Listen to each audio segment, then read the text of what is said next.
बेहुदा नंबर 9 ओकरा घरे औरत बा दोसरा पे लगावे लो जियो ओ बेहुदा। अब बेहुदा नंबर 10 अब पी के शराब चलावत रहे बस वो बेहुदा। बाबा जी हमारा साथ जुट चुका है, जो पुराने जमाने के एक्टर का है कि सिंगर का है हमको कुछ समझ में नहीं आ रहा है। चलिए कैमरामैन दानादान फोकस कीजिए। चलिए फिर से इनसे कुछ गाना और चुटकुला सुनने का मैं प्रयास करूंगा, क्योंकि बहुत ज्यादा दर्शक का डिमांड है कि फिर से इनके साथ इंटरव्यू लीजिए। चलिए कैमरामैन दानादान फोकस कीजिए। चलिए कुछ पुराने जमाने का कुछ चुटकुला चाहे गाना सुनाइए दर्शक के बीच।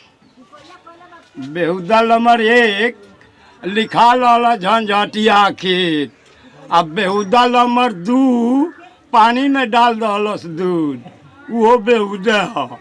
अब बेहुदा नंबर 3 अब बिना पढ़ल लिखल पाकिट में खोसे पेन।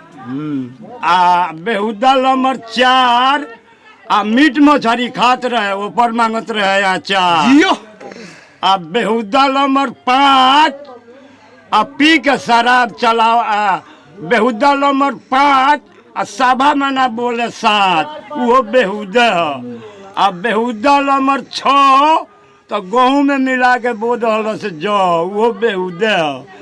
बेहुदा नंबर 7 आ रास्ता पर लगा दलस काट एगो रास्ता बा 3 गो हो गल वो बेहुदा। अब बेहुदा नंबर 8 बेहुदा नंबर 8 चूल्ही में लगावत रहे आठ मेहरारू असही तो चूल्ही में डाले आठ वो बेहुदा। अब बेहुदा नंबर 9 ओकरा घरे औरत बा दोसरा पे लगावे लो जियो वो बेहुदा। अब बेहुदा नंबर 10 अब पी के शराब चलावत रहे बस वो बेहुदा। 500 लोग के चढ़ा के मुआ दी वो बेहुदा। बेहुदा नंबर 11 अपना मेहरारू के भेज देवे बाजार वो बेहुदा। बेहुदा नंबर 12 बेहुदा नंबर 12 अपना बाप माई के मारे। अब बेहुदा नंबर 13 आ दूसरा के मेहरारू भागल जात रहे वो जात रहे फिर वो बेहुदा।